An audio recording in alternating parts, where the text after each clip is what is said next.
Early, a few minutes before our services, we start and we take a deep breath together and we sing together. But this is a great moment to maybe type in the chat to someone you've never met before and wish one another a Shabbat Shalom. We are so happy to have you. I was back in the sanctuary, and then of course the building lost power today because of the wind. So I'm not in the sanctuary at the moment, but thrilled to be with you all nonetheless. Let's just take a deep breath together and breathe in the sweetness of Shabbat.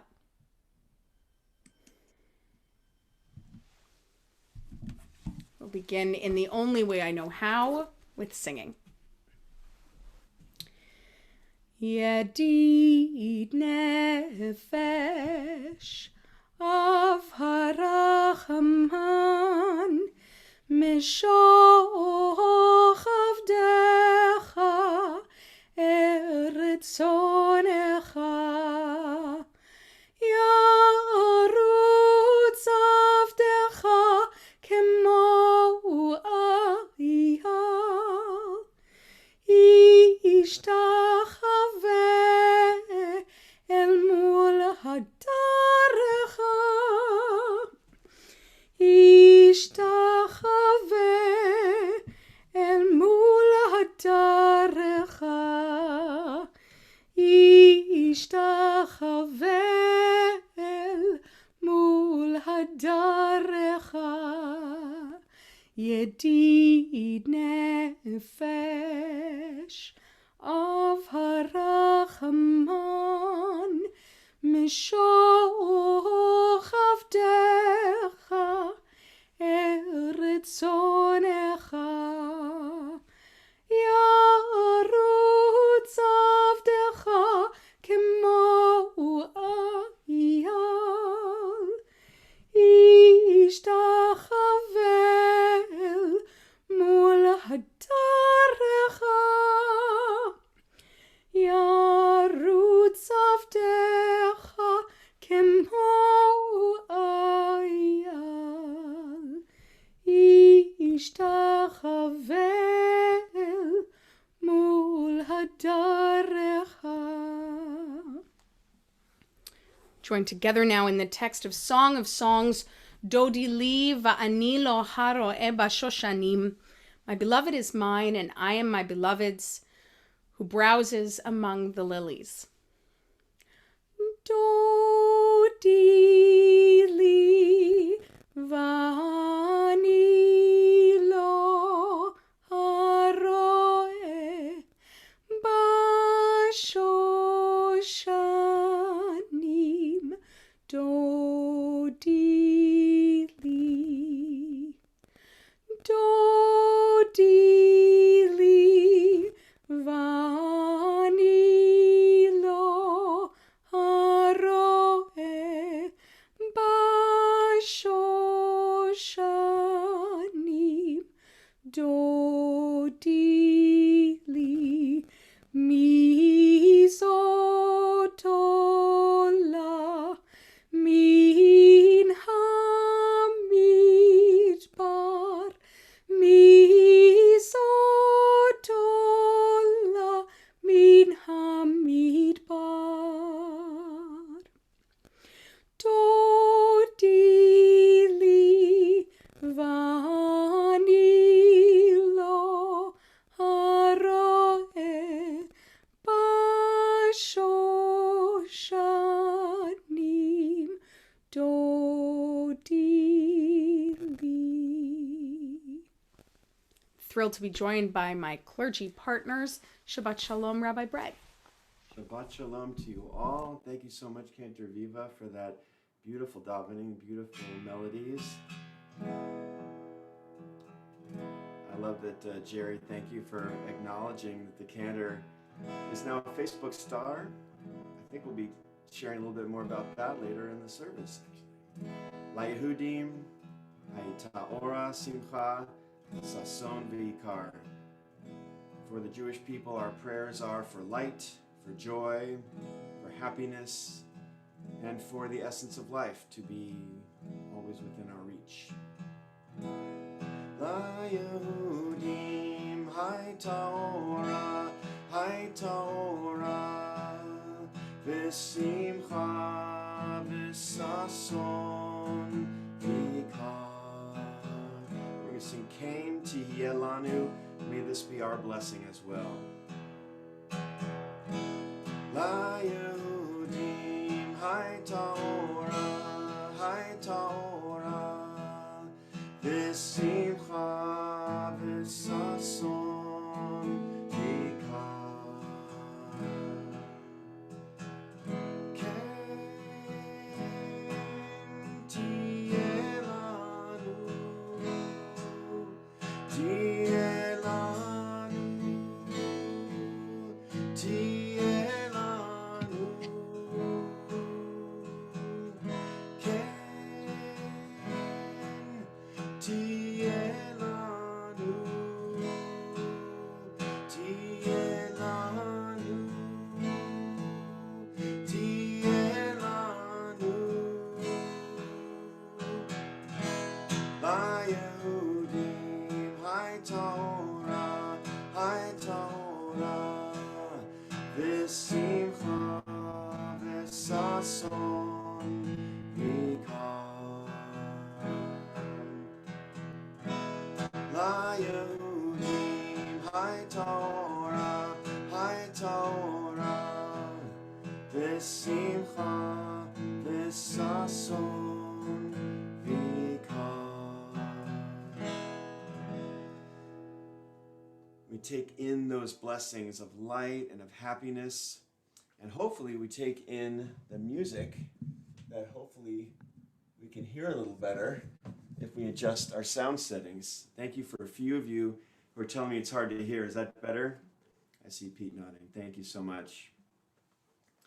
Let's see. Let's do this melody together. V'nomar lefanav shira chadasha. We say before you a new song. This might be a different melody for some of you, but it's very simple. I hope you'll join with me. And then we sing hallelujah at the end. It's like this. V'nomar lefanav shira chadasha. V'nomar lefanav shira chadasha. V'nomar lefanav shira chadasha. V'nomar lefanav shira chadasha. Second part goes like this. Hallelujah, hallelujah, hallelujah. Hallelujah. V'nomar lefanav, v'nomar lefanav shira chadasha. V'nomar lefanav shira chadasha. V'nomar lefanav shira chadasha. V'nomar lefanav shira chadasha.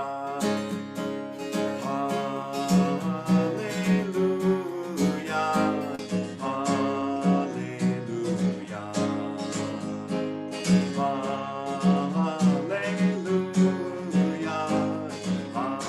hallelujah.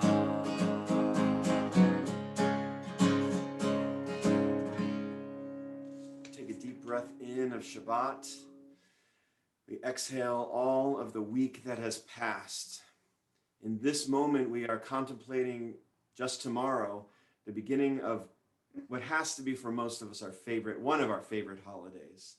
And so this truly is a moment of anticipation and a moment of arrival, because as you may know, the rituals, the customs of Pesach, of Passover, begin the day before with the preparations. And for most of us, we have already been cooking and cleaning for some time. I truly cannot believe that we are on the verge of another Passover over Zoom.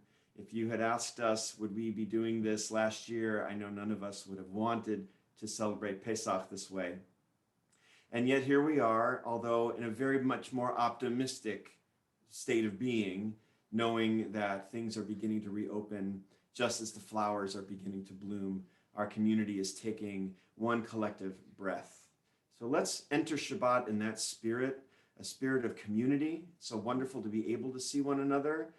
Thanks to all of our staff and our clergy who are here celebrating Shabbat with us. And we hope that you just enjoy. I hope that you will take something away from this service that you'll take into the day that is to follow, the day of Shabbat. To begin, of course, not only do we count on this moment of song to help us enter Shabbat, but we also literally bring the day in with light. And so it is a pleasure to welcome Sheila Yuckman, member of our board of directors, and her family. I see a couple of members of her family there. Shabbat Shalom to you.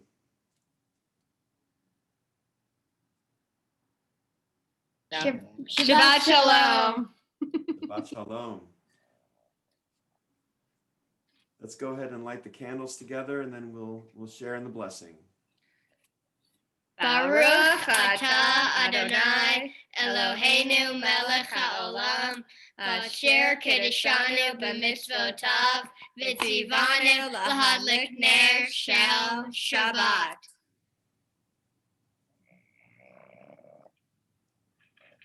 Amen. And thank you for that. I invite you now to join with us in Kiddush. If you have a glass, please raise one with us. Baruch atah Adonai Eloheinu melech haolam borei pri hagafen. Baruch atah Adonai Eloheinu melech haolam asher kiddushanu b'mitzvotav v'ratzavanu v'shabbat kodsho be'ahava uvratzon hinchilanu zikaron למעשה וראשית כי הוא יום תחילה למקראי קודש זכר ליציאת מצרים כיוונו בחרת ואותנו קידשת מכל העמים ושבת קודשך באהבה וברצון הנחלתנו ברוך אתה אדוני מקדש השבת לחיים. L'chaim, Cantor Viva, and L'chaim to all of you. Shabbat Shalom. It's always just such a joy to be able to celebrate Shabbat with all of you. So one of the greatest joys about Kabbalat Shabbat is the opportunity to think about the week that is just passed. And reflecting on the days of the week, we have the opportunity to focus on our moments of struggle, but also to think about our triumphs. We reflect on our journey of the past week and get excited and look forward to the week ahead. And this process is so fitting for Passover, which begins tomorrow night, when we celebrate our ancestors' paths from slavery to freedom. As we retell their stories, we think about our journeys too. We reflect on our moments of struggle, our times when we felt like we were in a narrow place, our experiences when we felt enslaved. But hopefully our journeys also have moments of joy, times of celebrations, and experiences when we felt like we too have reached the promised land. So we keep all of these moments in mind, all of our struggles and all of our joy, as we now turn to the Psalms of Kabbalat Shabbat, which we sing joyously together. We offer up all of our instruments in song, which means that no matter how good you think your voice is, no matter what instruments you might play, we hope that you'll all join with us in offering this praise to God.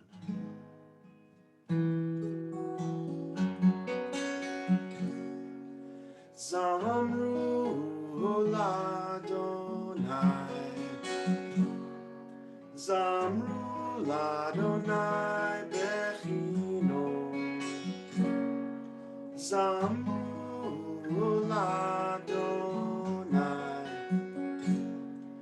bechinor ve'kol zimra.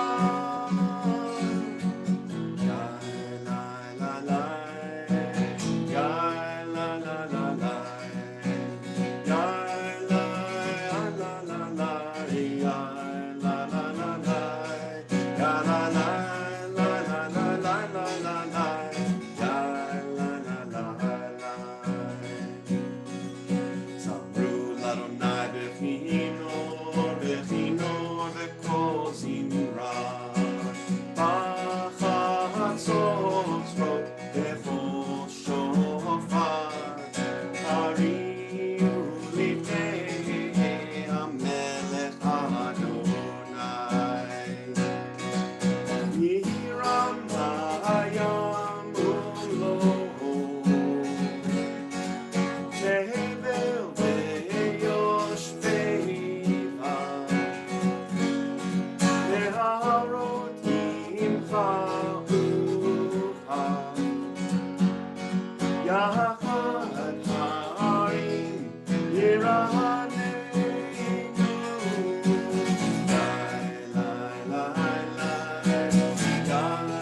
There is something about Passover that makes us long for a tradition with which we grew up.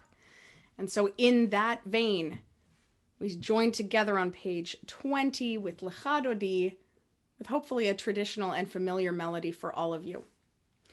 Lecha Dodi likrat kala, Penei Shabbat nekabela, Lecha Dodi likrat kala, Penei Shabbat nekabela, Shamor v'zachor b'diborecha, Tishmi'anu el hameyuchad Adonai echad, Ushemo echad l'shem u'tiferet ve'elitila, Lecha Dodi likrat kala, Penei Shabbat nekabela, Lecha Dodi likrat kala, Penei Shabbat nekabela, Likrat Shabbat lechu v'nelcha, Ki mekor ha'beracha, Merosh mikedem nesucha, Sof ma'aseh b'machshavat chila, Lecha Dodi likrat kala, Penei Shabbat nekabela, Lecha Dodi likrat kala, Penei Shabbat nekabela. We invite you to rise in body or spirit.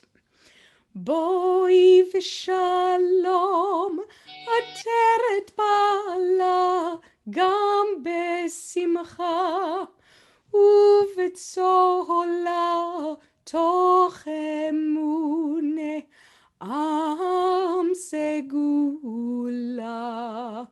Boi chala, Lecha Dodi likrat kala, Penei Shabbat nekabela, Lecha Dodi likrat kala, Penei Shabbat nekabela. You may be seated. Shalom Aleichem, Malachei Hasharet, Malachei Elyon, Mi Melech Malachei Amlachim, HaKadosh Baruch Hu. Boachem l'shalom, Malachei Hashalom, Malachei Elyon. Mi melech malachei amlachim, HaKadosh Baruch Hu. Baruchuni l'shalom, malachei hashalom, malachei elyon. Mi melech malachei amlachim, HaKadosh Baruch Hu. Tzeitchem l'shalom, malachei hashalom, malachei elyon. Mi melech malachei amlachim, HaKadosh Baruch Hu. We rise in body or spirit for the call to prayer. Baruchu et Adonai hamevorach. Baruch Adonai hamevorach leolam va'ed. Baruch Adonai hamevorach leolam va'ed. So I don't know about you, but I know I am very excited that it is supposed to be 70 and sunny tomorrow. Anyone else excited about that? We have been spending a lot of time in my family figuring out what we're going to do tomorrow to enjoy this beautiful sunny day. And it really reminds me about what happens when the seasons change and how it's such a wonder and something really to celebrate. So a reading that is exactly on this topic from Mishkan Tefillah. Praise to you, Adonai our God, from whom the evening flows. Your wisdom sets the way on which time and seasons glide. Your breath guides the sail of the stars, creator of the tide of time and light. You guide the current of day into night. As heaven spans to infinity, you set its course for eternity. Baruch atah Adonai, Ha'ma'ariv Arabim. Praise to you, Adonai our God, from whom the evening flows. And I want to share with you an alternative reading, a poem about the Shema and the Ve'ahavta. Hear, Israel, you are of God, and God is one. Praise the name that speaks through us all at all time. You shall love what is holy with all your courage, with all your passion, with all your strength. Let the words that have come down shine in our words and our actions. We must teach our children to know and understand them. We must speak about what is good and holy within our homes when we are working and when we are at play, when we lie down and when we rise up. Let the work of our hands speak of goodness. Let it run in our blood and flow through our doors and windows. We should love ourselves, for we are God. We should love our neighbors as ourselves. We should love the stranger, for we were once strangers in the land of Egypt, and we have been strangers in the lands of the world ever since. Let the love fill our hearts with its pure and precious water. Heaven and earth observe how we cherish our world or spoil it. Heaven and earth watch whether we choose life or choose death. We must choose life so our children's children may live. Be quiet and listen to that still small voice that speaks within in love. Open to that voice, hear it, heed it, work for life. Let us remember to strive to be good. Let us remember to find what is holy within and without. We continue with the Shema. Shema Yisrael, Adonai Eloheinu, Adonai Echad. Baruch Shem Kevod Malchuto Leolam Vaed. You may be seated.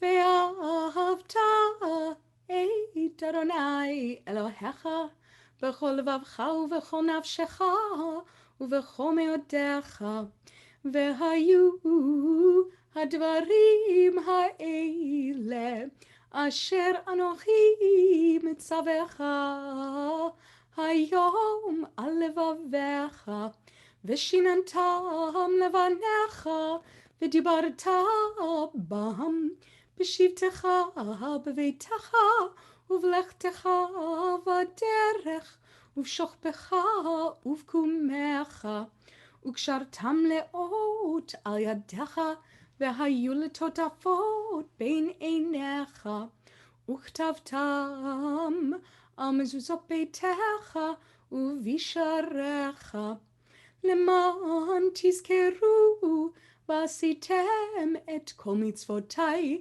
והייתם קדושים לאלוהיכם אני אדוני אלוהיכם אשר הוצאתי אתכם מארץ מצרים להיות לכם לאלוהים אני אדוני אלוהיכם אדוני אלוהיכם אמת.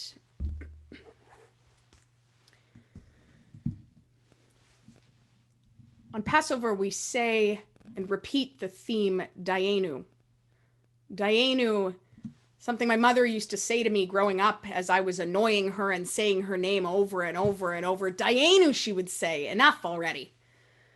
But the truth is that Dayenu in its intended purpose means it would have been enough. In our chant, we say, God, if you had only given us the Torah, that would have been enough. But then you went on and you added to it. And you gave us Shabbat. And if you had only given us Shabbat, that would have been enough. But then you went on and gave us more. And this compilation of blessings truly pushes us to a place of gratitude when we say, Dayenu, it would have been enough. It is a very Jewish custom to find gratitude in a seemingly dark place. It is a very Jewish custom to acknowledge the sweet when perhaps after a year of being separated, we're sitting in some bitterness.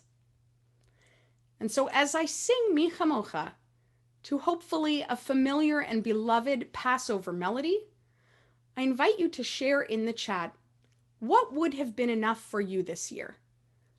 What would have been enough, and where is your Dayenu? And which blessings are you counting after a year where the world perhaps turned inside out?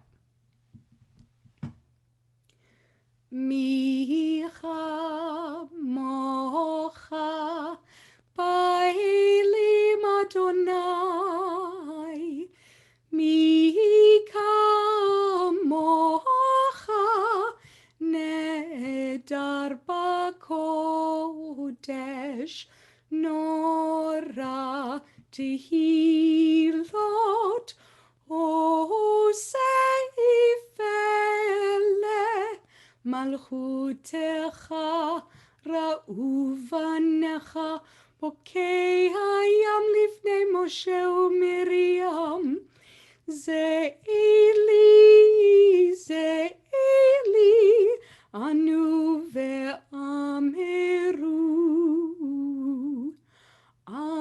Adonai Yimloch le'olam va'ed.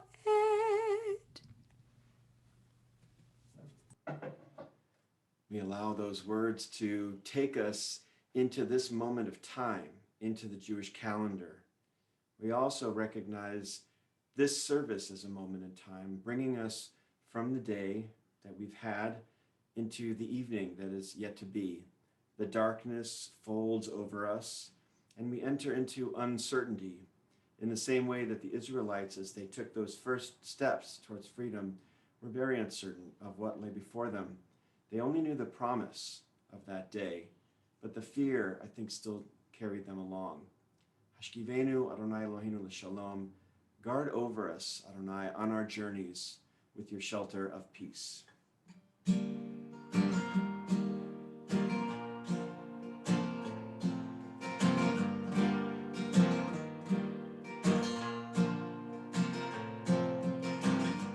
Hashkivenu Adonai Eloheinu l'shalom. Hamidenu shomreinu l'chayim. Try that with me.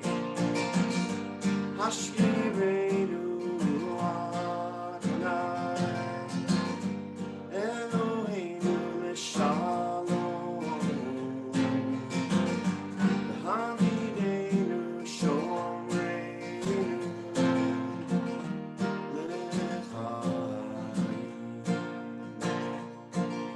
Spread the shelter of your peace over us. Guide us in wisdom, compassion, and trust. Hashkivenu Adonai Eloheinu l'shalom. Hamidenu shomreinu l'chayim. Save us for the sake of your name. Shield us from hatred, sorrow, and shame. Hashkivenu Adonai Eloheinu l'shalom. Hamidenu shomreinu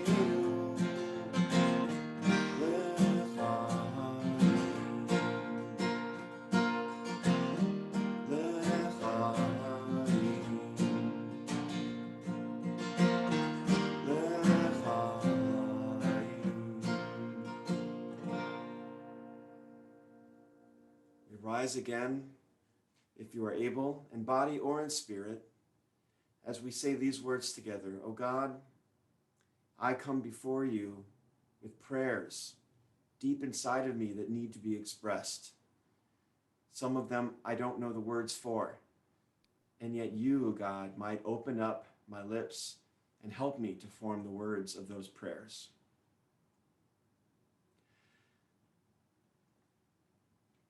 Adonai, sefatai tiftach uhufi yagi tehilatecha.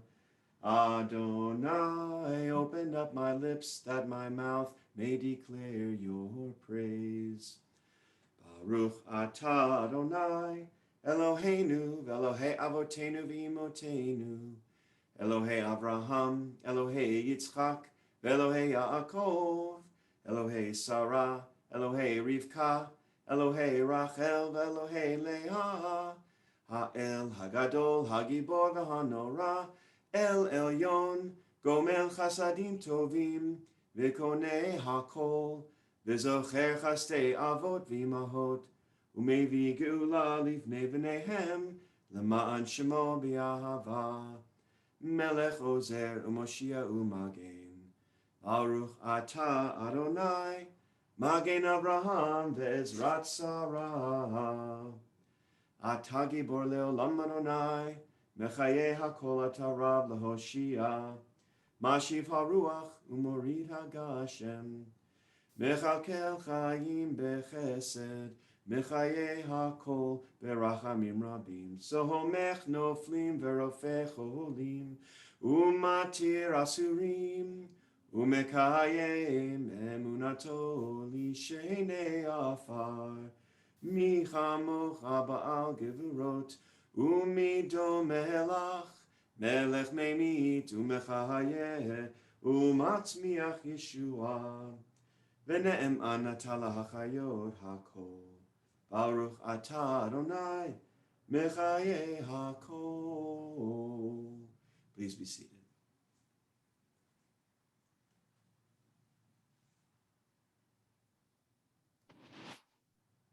We pause now for a moment of personal prayer. And as we do that, it is my honor to share with you a project that I worked on with my 9 cantorial classmates, the Debbie Friedman School of Sacred Music cantorial class of 2013.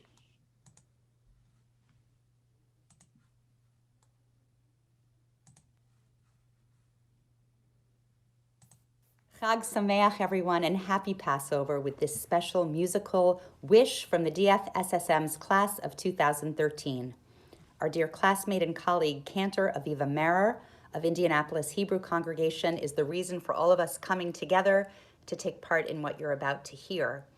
As the arranger of this ancient song, which is written in Ladino, writes, this is a piece that celebrates the quiet but indispensable role that women played in the redemption of the Jewish people from Egyptian slavery. Like the Israelite women, while we are not a particularly quiet group, we too have forged our own paths as cantors. Although we may be in cities around the country, we are always close and always bonded by our shared love for one another and the music of our Jewish faith. We wish you a happy Passover, and we hope you enjoy our recording of Paro Era Estrayero, arranged by the wonderful Eleanor Epstein.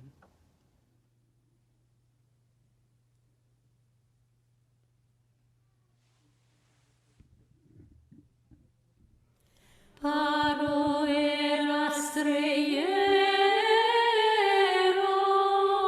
estrellero, una noche a sereno una estrella divina, había que nacer. Manoia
Beautiful, absolutely beautiful. And thank you so much for sharing that with us. So tonight, even in the midst of our joy and this beautiful music that we're hearing tonight, and as we are celebrating our freedom during Passover, we know that there are still many people who feel enslaved. And some of these feelings of enslavement come from illness and all kinds of different illnesses that can lead to very different kinds of enslavements. These feelings of enslavement can be very difficult to live with, taking a toll not only on the person afflicted by the illness, but also their loved ones and their caregivers around them.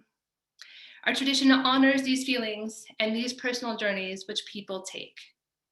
So while dealing with these illnesses can feel like a personal journey, we take a moment now as our community to acknowledge these illnesses, illnesses of mind, of body, and of spirit. And we pray together for healing. Our voices come together in prayer for healing for all of those who are in need of it.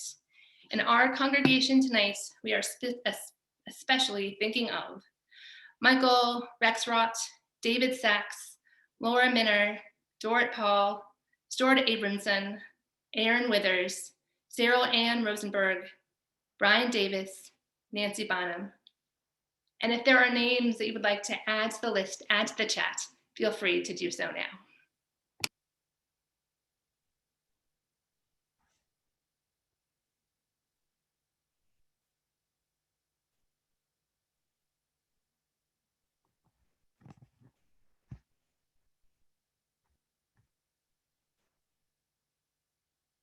Something with Cantor Viva's microphone. My apologies. Oh, there That you go. is We have you probably back. better. Yes, my apologies. As a community, we pray for Mickey Jeschke, Richard Tormolin, Jill Ross, Doreen Zisla, Annabeth Spalding, Diana Deleuze, Trisha Casper, AJ and Dawn, Tucker Meads, Spencer Klein, Jerry and Carol, Beverly Winter, Jane Bashir, Harris Jones, Kenneth Krause, Gary Wood, Judy Pattinger, Kay Cameron, Zach and David Berman, Malachi Condor, Inus Garcia, Bonnie Bennett, Randy Mara, Karen Moratz.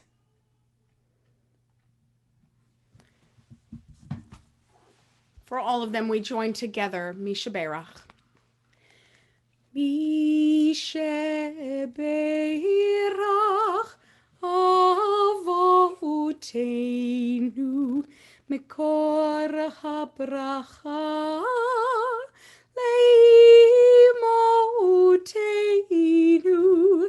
May the source of strength, who bless the ones before us, help us find the courage to make our lives a blessing, and let us say, Amen.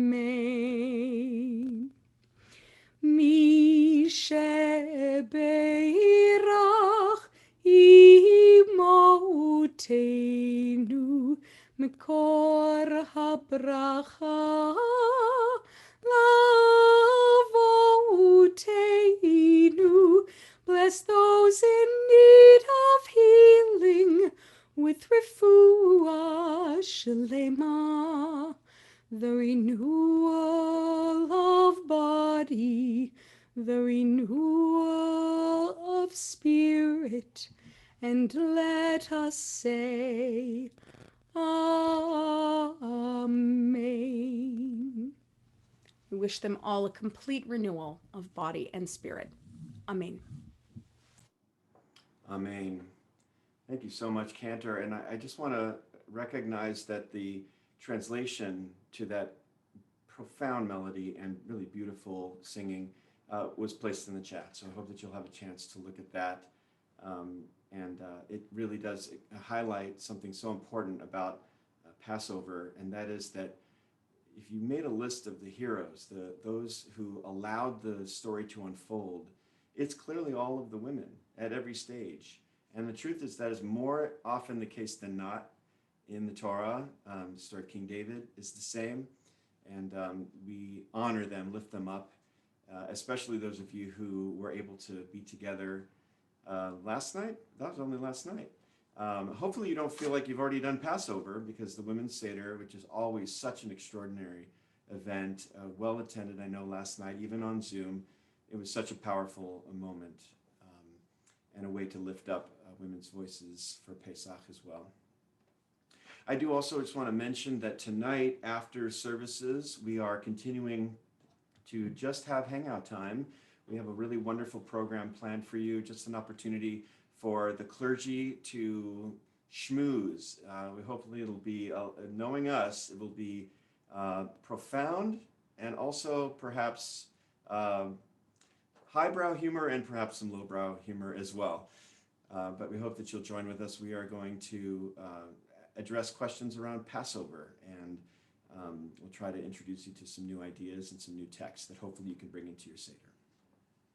So hopefully you'll stick around after services.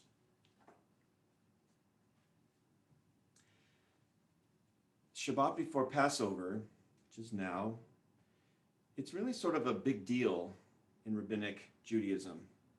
In today's Jewish calendar, the High Holy Days clearly have this sort of special place. They're known as sort of the high point of the year. The Shabbat before those days also takes on a special meaning. It is a time for us to prepare. While throughout Jewish history, Passover has also had these days of preparation. And in our lives too, the days before Passover are important. Lots of preparation occurs. We invite family and friends to join us.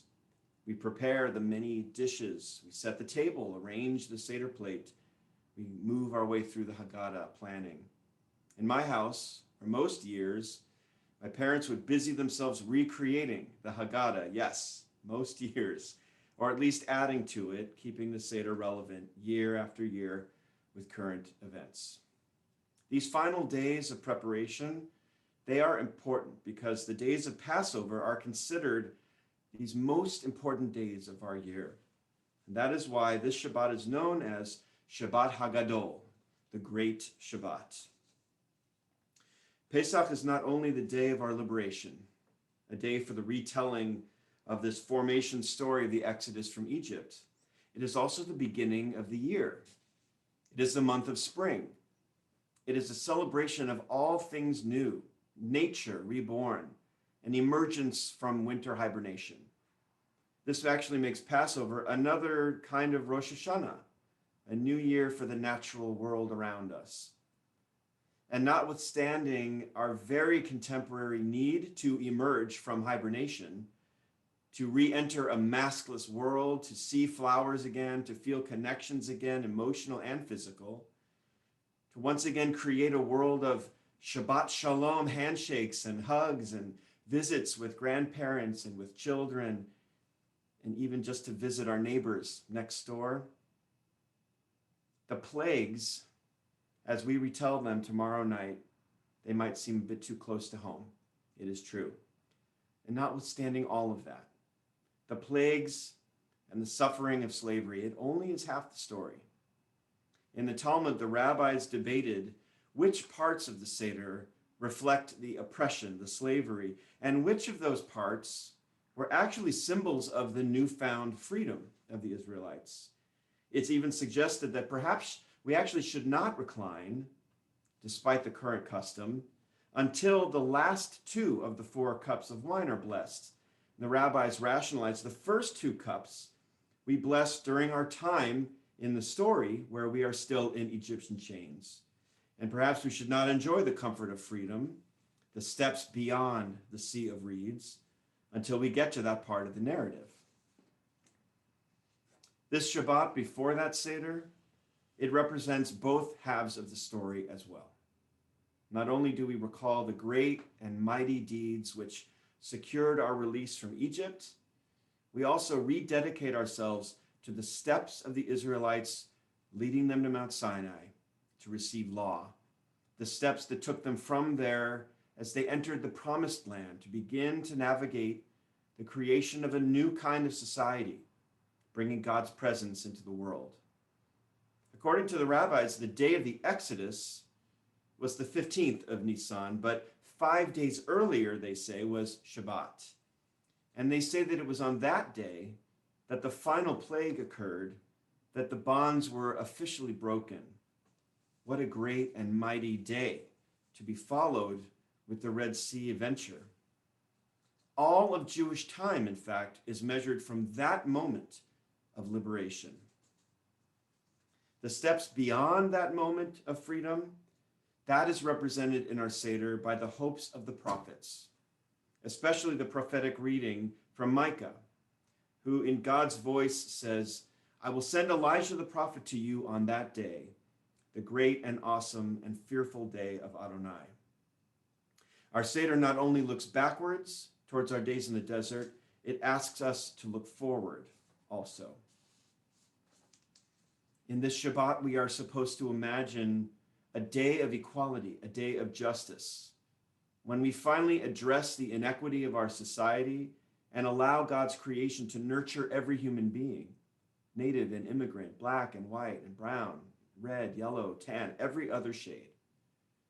Every Passover, in addition to recalling slavery, we are asked to see the world not as it is, but as it might be, and to imagine a future, a better day, when all of the dissatisfactions with the present are resolved, when there is literally no work left for us to do.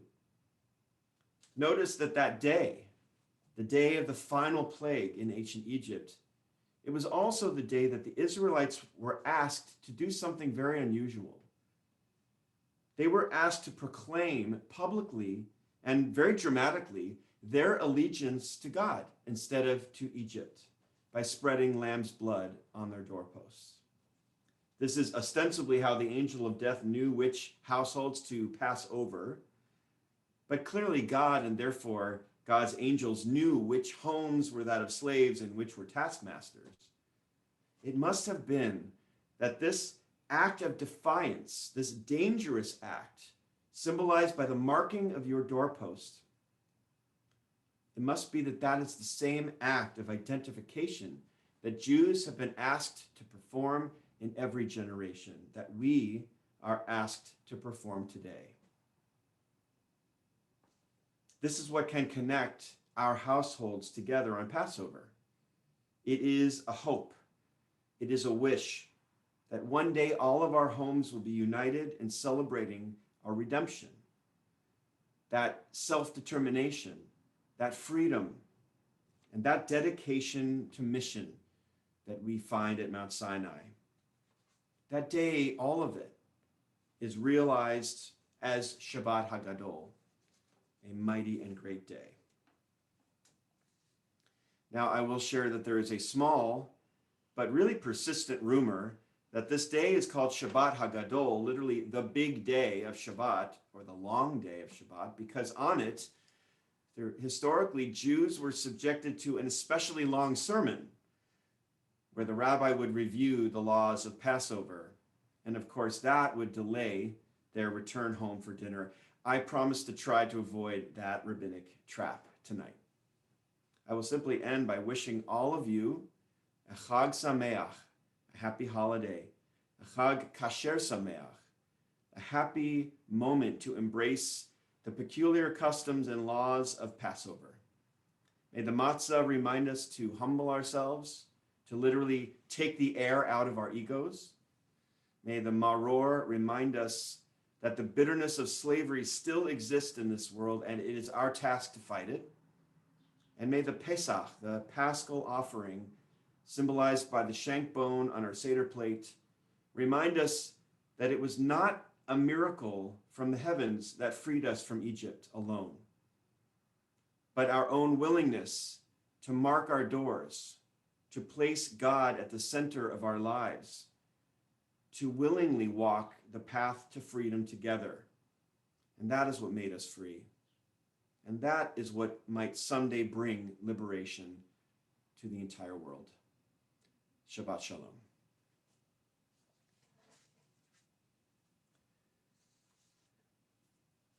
Pleasure to welcome Mitch Katz, member of our board of directors, to share a word of welcome. Shabbat Shalom, Mitch and Karen. There we go. Third time I could unmute myself.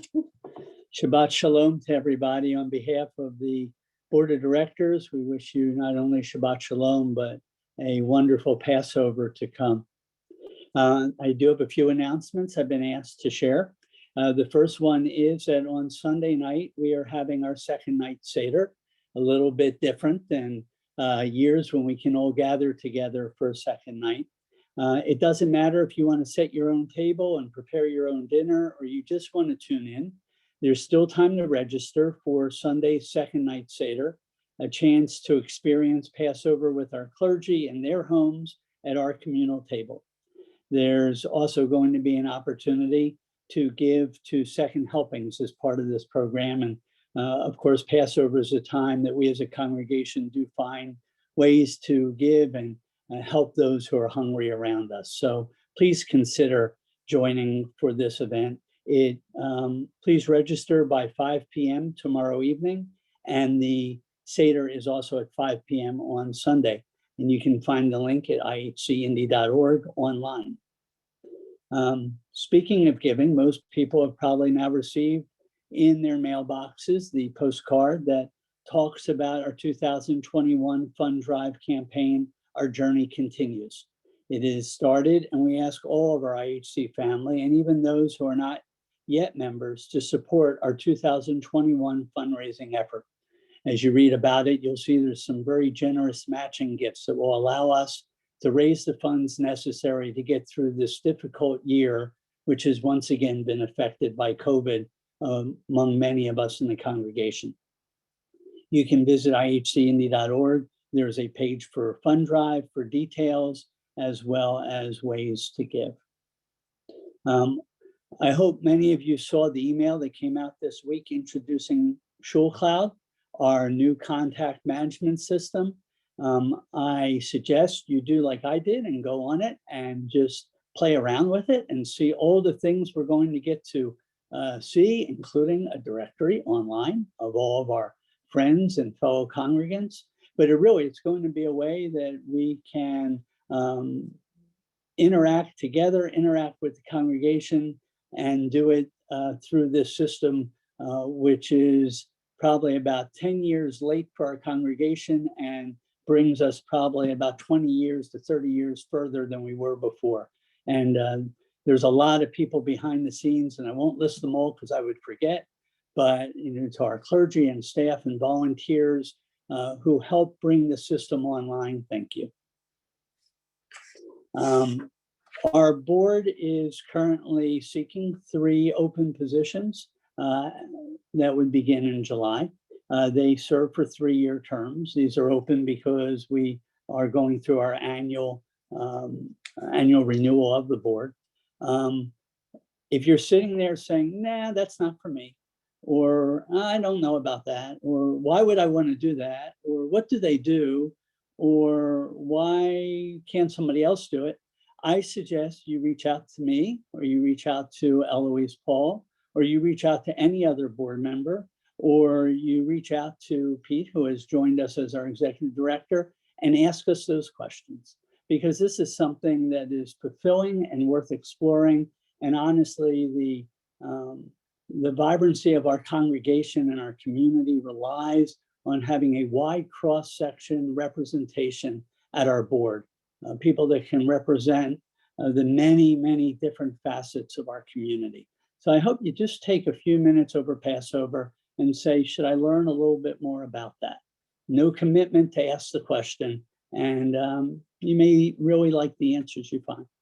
So with that said, Shabbat Shalom, and again, thoughts for a wonderful Passover. Thank you so much, Mitch. Shabbat Shalom to you. The clergy would also be more than happy to talk with you about board service. The truth is that we have worked really hard to make those meetings fun. We make sure there's food at every meeting when we can be in person, good food. And we are working hard to make sure that the work is meaningful as well.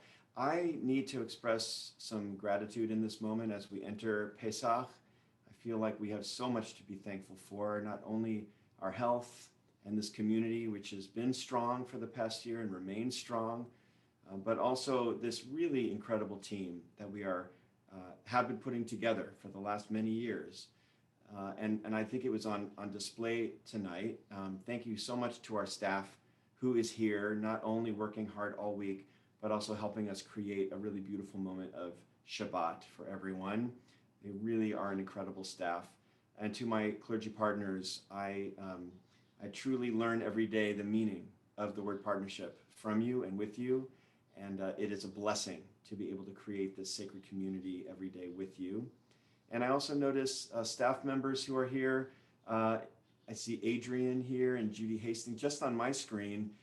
There are so many here who have devoted their entire life. Matt Hastings is here, Stephanie Shapiro. Diane, I know you're not staff, but you're kind of staff, so we're going to just include you. I'm so grateful for all of you. And if you have not had a chance yet to hear from Pete Smith-Heisler or meet his wife, Chris, I will just tell you that we thank our lucky stars every day that we found them. They are both extraordinary human beings. And Pete, I can tell you, it brings such not only a wealth of experience, but a real true spirit to this work. And I just can't wait for you to be here, be landed, for us to be in person. We throw our masks away. And I just need to give you a big hug, Pete. I'm feeling the loss of that. Ben, yeah, well, we have stuff to announce coming up, but I don't know that that's announced yet. Rabbi Roxanne, are we announcing that yet? Well, Barbara announced it on her Facebook page, but it will be coming out in the IHC information with a chance for everyone to add some words to her in a book that we are putting together. But Barbara Chapman is retiring after where her date of retirement on May 28th will be, by her calculation, she's 32 years, 9 months, and 3 weeks. Not that she's counting every moment, but Barbara Chapman, who we joke is Barbara Chapstein when she comes into the office, she is so much the life and spirit of this place as well. We need to make sure that we celebrate her departure in a meaningful way, which we will do. Okay, with that all said, I want to acknowledge those who are here tonight in need of the support that this community can offer, those who have suffered recent losses, those who are in the midst of grief, and those who are remembering griefs from long ago or other pain, for those who are not here with us any longer.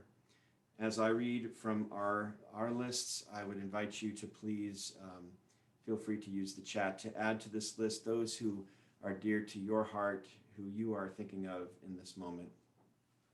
On this Shabbat, we remember David Lowenstein, our Cantor Emerita Janice Rogers' brother, and Rabbi Meir Middleman, both of whom passed away in recent days. We add to their names Betty Bernstein, who passed from our congregational community during the past 30 days, whose family is in the period of Shloshim. Of course, we remember those as well whose yahrzeits occur this week, the anniversary of their passing. We remember Francis Abels, Samuel Apter, Saul Bassan, Bain Sarfati Benjamin, Jean Booth, Molly Cohen, Jerry Epstein, David Lee Epstein, Lawrence Feldman, Rabbi Jacob Freuerlich, Leon Fish, Jeanette D. Fish, Ruth Fish, Marilyn Glick, Dorothy Gorshell, Jeanette Greenberger, Abe Grossman, Francis Lurvy Hackett, Nadine Howery, Inez Hers, Helen Himmelstein, Marge Jacobs, Joan Kahn, Annette Kalishman, Elsie Fried Karsh, Harry Kushnaroff, Helen Lefkowitz, Abe Levenstein, Rose Lippman Levinson, Dora Loganovsky, Charles Millsap, Shirley Mossler, Philip S. Perlstein, Charles S. Pop, Benjamin Provisor, Aaron Rabb, Barry Ressler, Max Seidman, Rudolph Seelig, Ellen Signer, M. Anita Silver, May Smith, David Smith, Rosalind Stern, Ida Weinstock, Abe Winter, and Jeffrey Seth Yallis. We also remember Andy Kozer, Candace Candy Rubin, Kenny Karsh, David Perrell, Leos Haran, Lane Halberstadt. Zichronam Livracha, may their memories always be for blessing. We join together now, remembering also Matt Beatty. We will join together now in the words of Mourner's Kaddish. Yikadal v'yikadash shemei Rabbah, v'yalma divrach hirute v'yamlich machute, b'chayechon v'yomechon uv'chaye dechol beit Yisrael, ba'agala uv'izman kariv v'yimru amen. Yehi shemei Rabbah mevorach la'olam u'la'mei amaya, yitbarach v'yishtabach v'yitpa'ar v'yitramam v'yitnaseh, v'yithadar v'yit'aleh v'yithalal, shmei dekudsha brichu. La'ela min kol birchata v'shirata, tushbachata v'nechamata, da'amiran bi'alma v'yimru amen. Yehi shlomo rabba min shemaya, v'chayim aleinu v'al kol Yisrael v'yimru amen. Oseh shalom mirmomav, hu ya'aseh shalom aleinu v'al kol Yisrael v'yimru amen. We add the words to include a prayer for all who dwell on earth, v'al kol yoshvei tevel, and once again say together, amen. Amen. As we turn now to close our service with celebration, it is my pleasure to share with you another video made by our very own 65th Street Klezmorim under the direction of Sean Goodman. This is Ki Vamoed, which translates to the time is now. Ki Vamoed, the time is now to celebrate.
Thank you to every one of our 65th Street Klezmorim.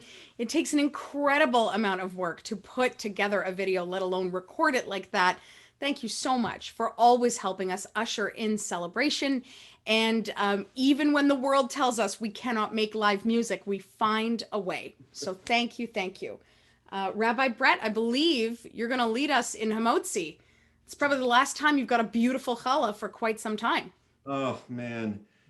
You know, yeah, it's a hard week. It's a hard week. But we are very, very happy to celebrate with all of you this Shabbat HaGadol, the Shabbat before Passover. And we hope that you do have a really wonderful holiday if you are celebrating. So if you do have a challah, please go and grab it. And we will offer blessings over these challahs together. Baruch atah Adonai, Eloheinu melech haolam, hamotzi lechem min haaretz. Amen. Shabbat shalom to all of you. Let's spend a few minutes unmuting so that we can share this moment of Shabbat and wish one another Shabbat shalom. And if anyone has some extra challah, Andy Aronson is looking for some challah. And I believe Jeff Cohen has some for you. Shabbat Shalom to all of you. Shabbat shalom. Shabbat shalom. Shabbat shalom. Shabbat shalom. Julie, we can't wait to see you tomorrow. Shabbat shalom, everyone. Happy Passover. Shabbat shalom, Rabbi Rob. And Love stay you. on after. You don't have to leave. Stay on.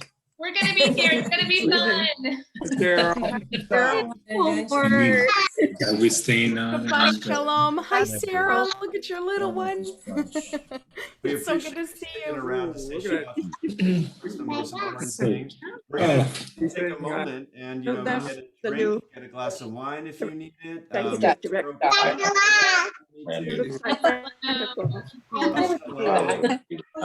Amelia. Shabbat shalom, Amelia. Hi, Julia. We'll see you tomorrow. See you tomorrow. I can't wait. All right. Love you. Love you. All right, well, we're gonna go ahead Aw, he said it. everyone. It hurts. There we go. That works. Sorry to dramatically just cut you all off like that, but it is the way that Zoom has to work, I guess. I have to tell you though, we had a really fun time this week together as a clergy team, and so it really inspired us to think about just having some time with you.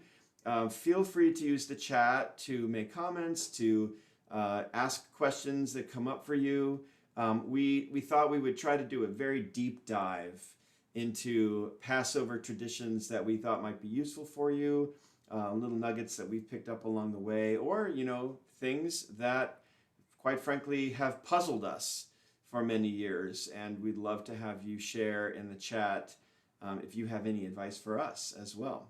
So thank you to my clergy partners ahead of time. And of course, you are welcome to stay for as long as you would like. Let's get this started though. I'm going to ask just maybe a simple, we'll warm up the crowd here a little bit. Is there a favorite childhood Passover memory that you'd like to share? What is it that you brought with you into your rabbinate, into your cantorate from childhood that you still do today? I'm going to throw the microphone open, so whoever wants to take that. Rabbi Jordan, I see you unmuted first. Sure. Well, I did talk last week a lot about my parents' Haggadah, so that is definitely a highlight for me, pregnant frogs and all. But it's not exactly something that I bring forward, but when I think about a memory, I think about a time, my parents have had the Seder for literally 50 years, and we'd always bring our friends.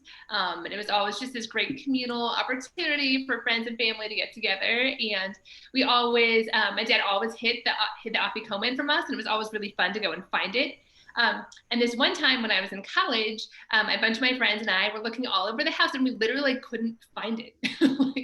We couldn't find it. We had to keep going back to my dad to get clues. And it was just really funny because when we were little, we could find it no problem. And as college students, we couldn't find it. But that is definitely just a sweet, funny Passover memory for me. You are reminding me of one time when we could not find the Passover, the afikomen, and then mysteriously smoke wafted in from the living room because someone had hid it in the lamp above the light bulb, but it was off. I mean, it was off, and they figured I'll hide it there.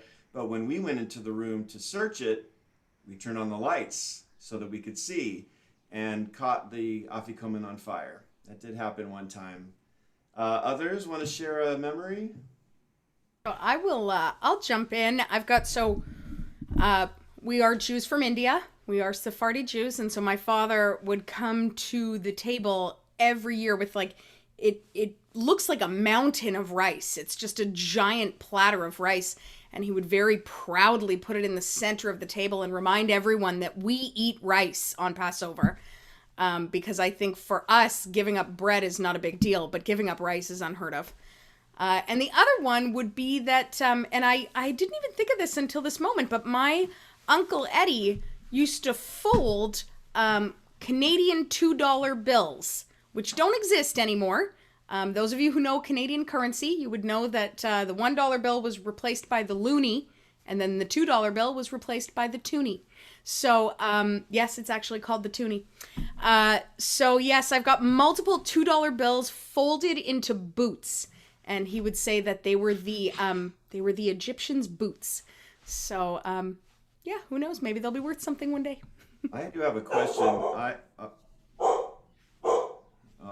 Fred has a comment to make about his childhood memories of Passover. I'm wondering how many of us have adopted the Sephardic custom of eating rice on Passover. I'm seeing some very adamant yes and some very adamant no, shaking of the head in either direction.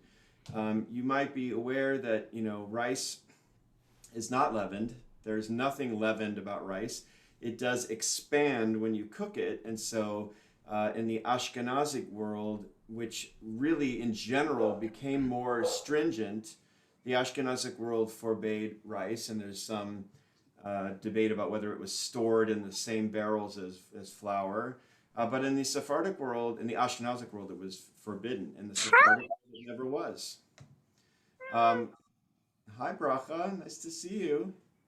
All right, so, that's not Bracha.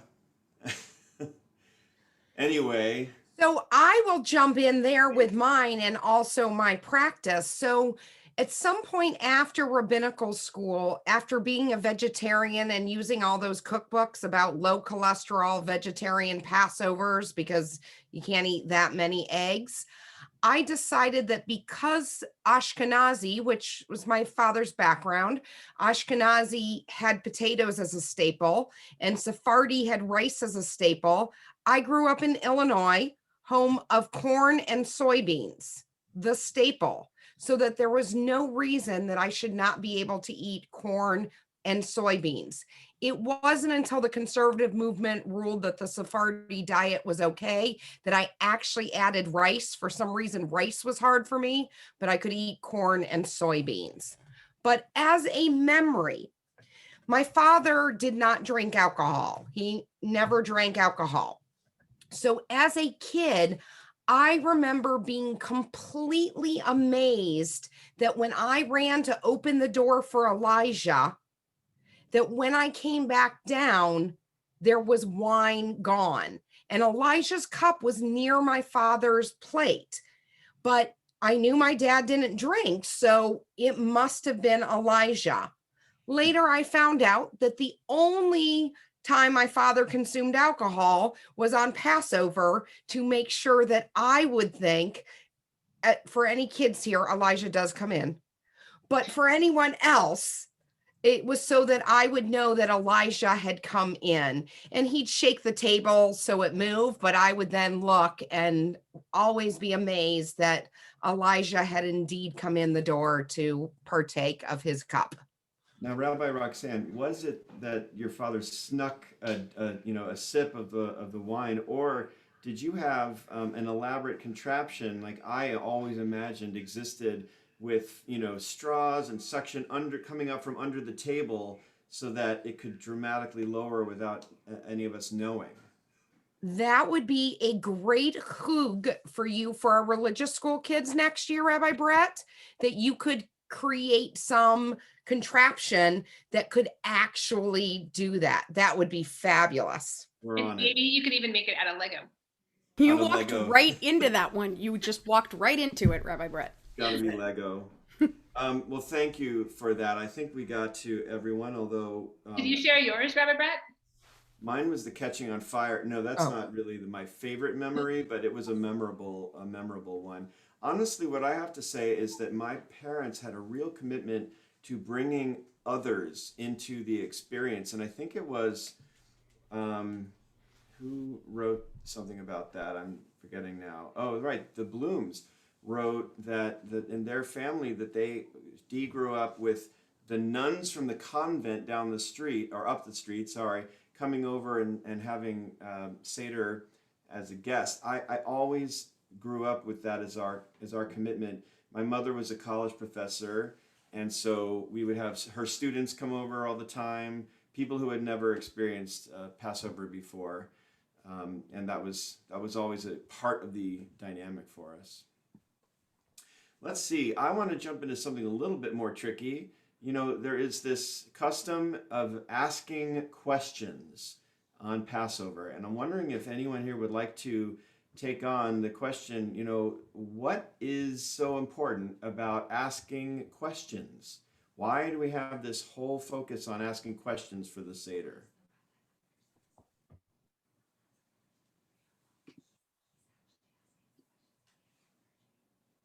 None of them want to answer because they just want to I view it as a way to view it as a way for engagement. What better way to bring people Rabbi Berbitsky together? To the rescue. Thank you, Jeff.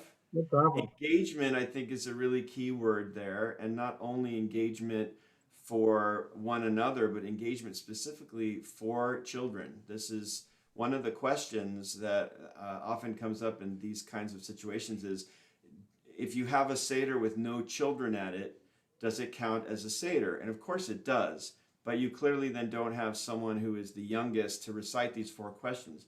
There is a focus on teaching the next generation and engaging them, a recognition that perhaps for them are the things that interest us, the things that keep us engaged in the Seder are not the same things that might keep kids engaged. And so this idea of asking questions, I actually think is much bigger than just writing questions into the Seder. It is trying to create an atmosphere where you're engaging them to such a degree that they spontaneously ask questions. What's going on here? Why is this different? And I remember going to a Seder once where every place setting had one thing missing. So one person didn't have a fork. Another person didn't have a plate, and the host didn't say anything. Of course, we're all, rabbis, so we knew what they were doing. But the idea was, hey, what's going on here? Why don't I have a fork? And then you've opened up a door to engagement. I think it's really a challenge for us not to just rely on the 4 questions, but to create an environment of questioning. How do we do that? I think anyone want to jump in with that? I'm going to jump in here because I I think it's a very it strikes me as a very Reform Jewish thing to do. That as I consider myself to be very intentionally a Reform Jew, in that I grew up in a different movement, spent time in another movement, and I feel like so much of my life and so much of my experience was based on not questioning, and rather this idea of keva, just kind of practice of going through certain motions. I've spoken in the past about just kind of turning pages to the Siddur and always having my finger on page 28, which was the Kiddush, right? Because that's when I knew that I was almost done. And I think it's just such a Reform Jewish thing to do, to push ourselves to engage and to ask and to teach our children that they can own their Judaism in a safe way, and that they should be asking questions, and that we have to push ourselves to question everything we do. Otherwise, we will quickly become irrelevant, in my opinion. And I think that add on to that too, it's not just for the children owning it, but I think every year there are new questions and new ways that we look at the world and new struggles in the world. So as we ask questions, we can also apply the new circumstances of the world to those questions. And I think that helps us understand the world better. And I think it also helps us understand Passover and the Seder better as well. Jordana, I love that idea. I'm wondering if you could elaborate on that a little bit. When you said that there's always something happening in the world, are you suggesting that you bring some of that as liturgy into your Seder? Oh yeah, no, absolutely. We do.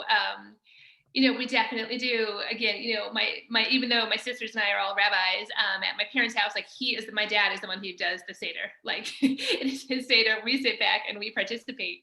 But there's always new readings and new liturgy and new things to think about and new resources available. And often the ones that he picks are very, very timely to the very specific thing that's happening in this world. Like I can't imagine that COVID won't come up in everyone's Seder in some form or another tomorrow night. And so I think, to me personally, at least, I think it does make it really meaningful to apply old tradition, but to think about it in new ways and to see how that could help us both understand the tradition and our world, because I do very much think it goes hand in hand. I don't think it's stuck in a certain time, but I think it's always evolving and always changing, and always growing, as we as society grow.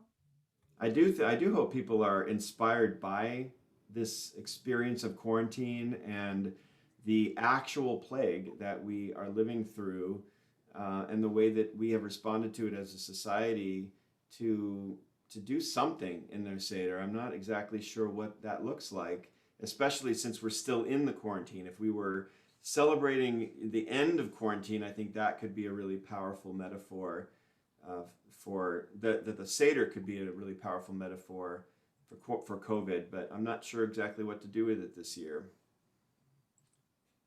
Rabbi Cantor, want to jump in with any other thoughts about that? Got more questions. I just have this visualization of, what would it look like to blot out 500,000 times? That I'm struck by this idea of, how many lives were lost to this plague in this country in particular. And it's definitely a poignant part of the Seder this year for sure. Thank you. Yeah, Mary is reminding everyone that I think it was last year that it was not only that we had a hailstorm on the first night of Pesach, but that we also lost electricity and we were all in darkness. Yes.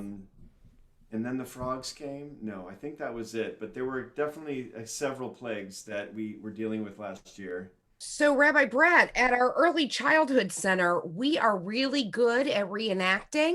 So yesterday when the kids were at home last night, they had a hailstorm. And today with the wind and the electricity outage, we had darkness.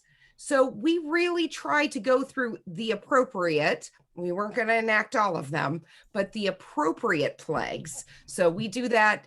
We had that today. But I will also note, it made me think, because Stephen had the question asking us, I don't know if you saw that in the whole list, but besides the 10th plague, which we all know would be horrible, besides the 10th plague, the question was, which of the other 9 plagues would be so terrible for you to want to let the Israelites go if you were Pharaoh? I thought that was an awesome question. Yeah, although I think every answer came up, right? I think we got to every one of them. You didn't answer. Me? He did. He wrote boils. Oh, I didn't see you right. I didn't see that in the chat. Oh. He said definitely boils. Yeah. Then I am failing on the chat. Hey, Rabbi Roxanne, what exactly are appropriate plagues? What does that mean exactly? You are on mute, my friend. I would say the plague of muting yourself. That is the plague. That's one of the plagues of today. That line, you're muted, right? Mute. That's a plague. No, I struggle with this all the time, because you hear and people talk about how we talk about the plagues and that we shouldn't have joy in them. And so we have the puppets, and my Seder table is filled with wild animals and frogs and balls to throw at each other for hail, along with the scallions, of course.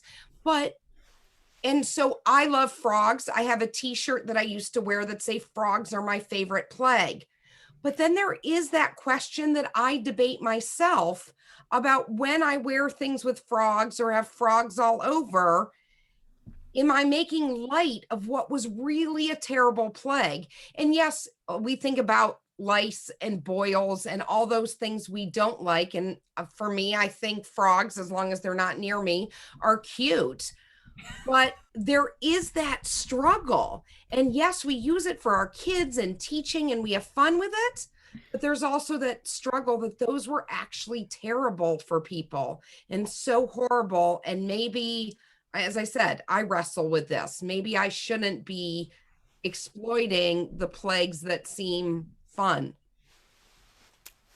I don't know though. I mean, like frogs might be bad, but you know what's worse? Slavery. Just putting it out there. Like, come on. You know, Well, okay, so are we suggesting that on the one hand, you've got this value of engagement, and we're trying to keep things interesting. You want to cover the table with things, you want to engage the kids in that way. And then on the other hand is the opportunity to take it more seriously, and that you have to pick one or the other. Well, and I also think that instead of picking a side, I think it's also a teaching tool, right? I mean, the whole Seder is all about teaching and questioning and engaging, not just the young people, but all of us. But I think, like in my parents' Seder, we've always talked about, so what are the modern plagues? And they have different people bring their list of modern plagues, and sometimes there are rules about what's allowed to be a modern plague and what's not. But I do think it asks really important questions about what are those plagues in our world, and then also what are the blessings. I know we kind of incorporated that throughout the service tonight, but when we're thinking about plagues, can also be a really wonderful moment too to acknowledge those blessings and those good things that are happening in our world as well. That's true. We like to focus on the negative. We often get accused of that as a religion. And the plagues are very dramatic, but they also are rather morbid, and maybe there's a better way to engage our kids. I'm curious if anyone wants to share something they've learned about. Someone asked in the chat, I think it was Ben Mosler wrote something like, so why these specific questions? And I guess I could extend it to say, why these specific plagues? And where did they come from? And how do we understand them as in a specific way?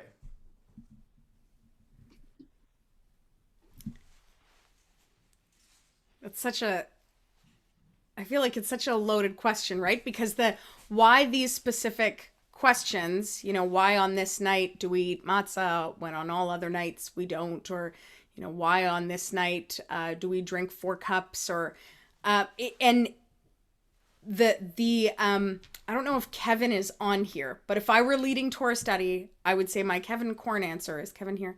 I would say that my answer would be, well, because we needed questions, right? And so here are 4 just obvious questions of this night is different. And then we fulfilled the fact that we need to ask questions. But why those 4? I don't know. I don't know that I have an answer for that.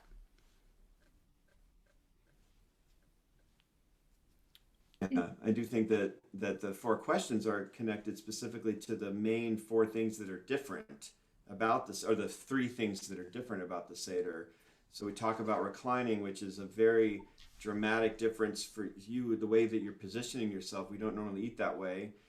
We talk about the matzah, and we talk about the fact of dipping twice, which I think is less about the, why do we eat parsley, or, but I think it's more about why are we eating in an unusual way. So that's my understanding of those questions. They're sort of general categories.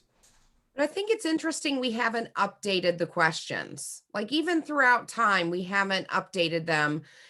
The reclining piece. Now, we don't recline now because, well, if you had my parents, you had to sit up straight at the table. You didn't recline. It wasn't about the wealthy were able to recline and those who were poor could not. It was you sit up straight at your table. And I'm sure some of the rest of you had parents who told you to sit up straight at the table as well.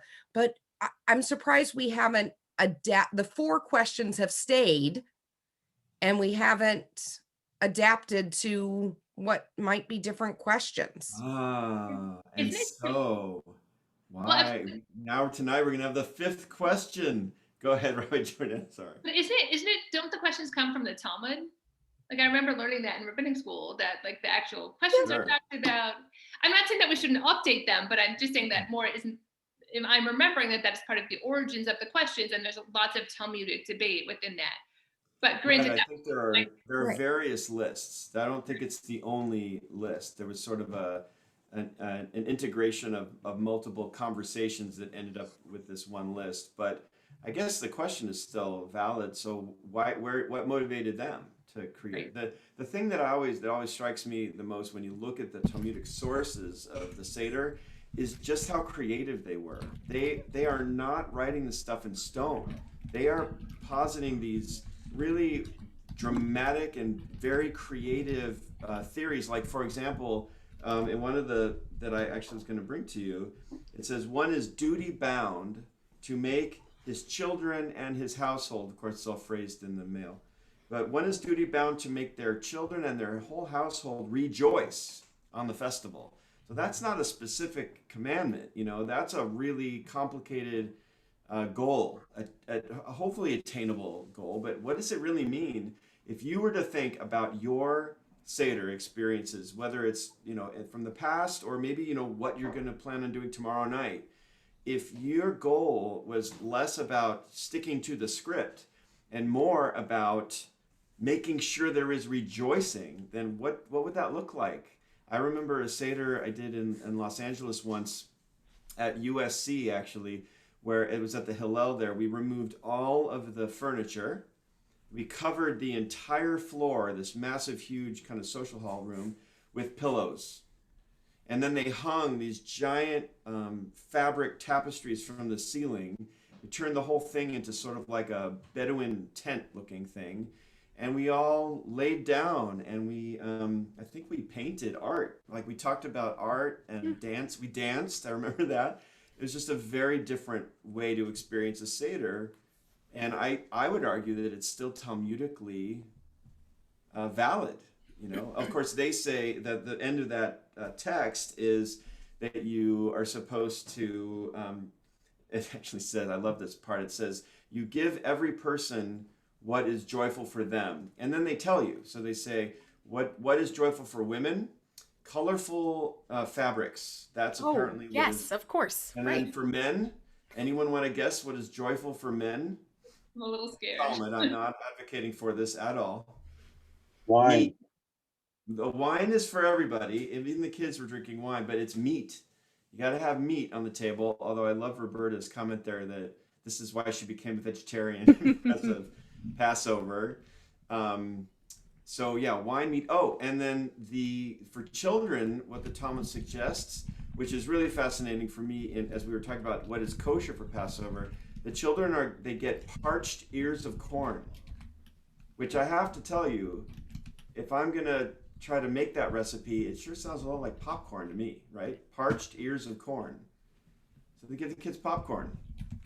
Pretty good Seder, right? I will tell you that I lead.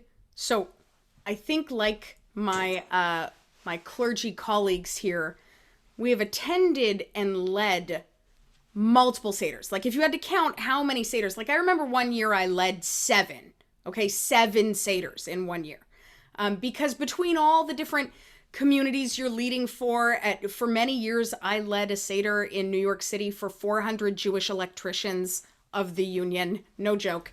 And with all of these Seders, I'm just going to say, they're not all winners.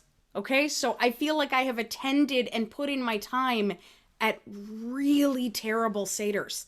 And then you top that off with the cherry on top that is gefilte fish, and it's just bad. No, come on. I know. Wait, well, see, not gefilte.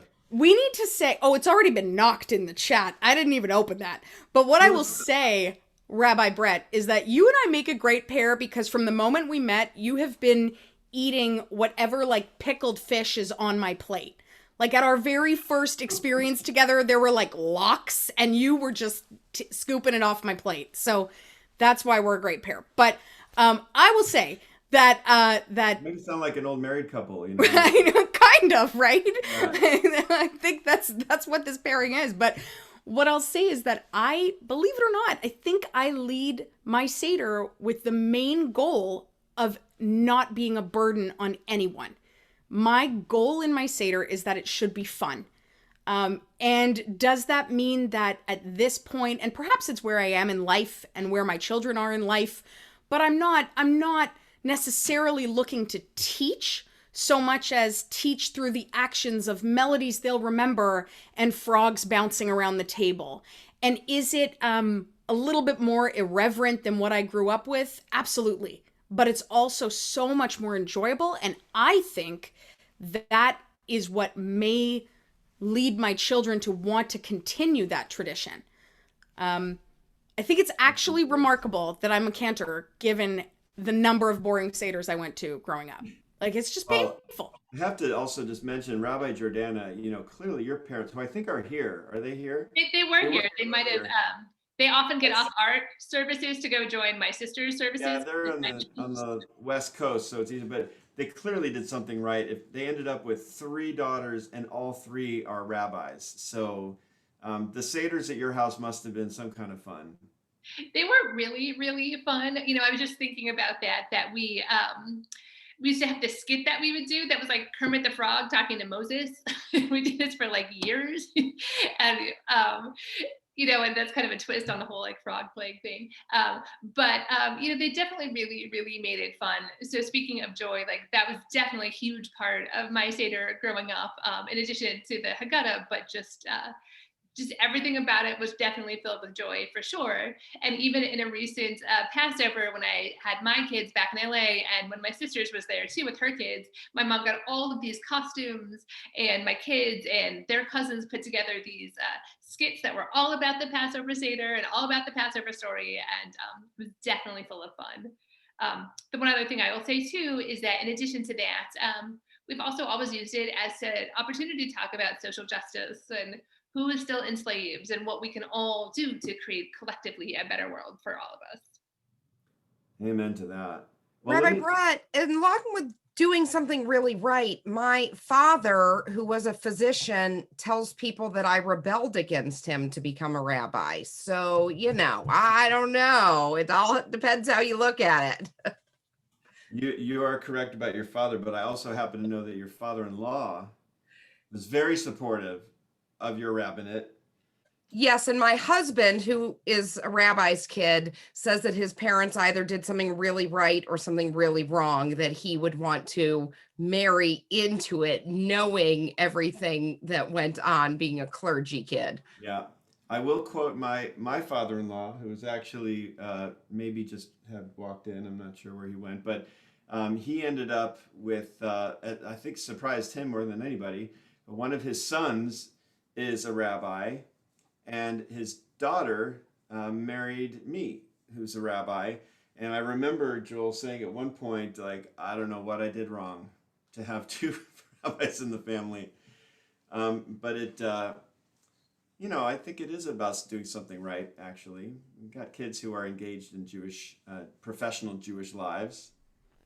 Let me see if I can ask another question or two. And I think our plan is to, wrap this up around 8, if you are interested in that, although knowing us, we could go on much longer.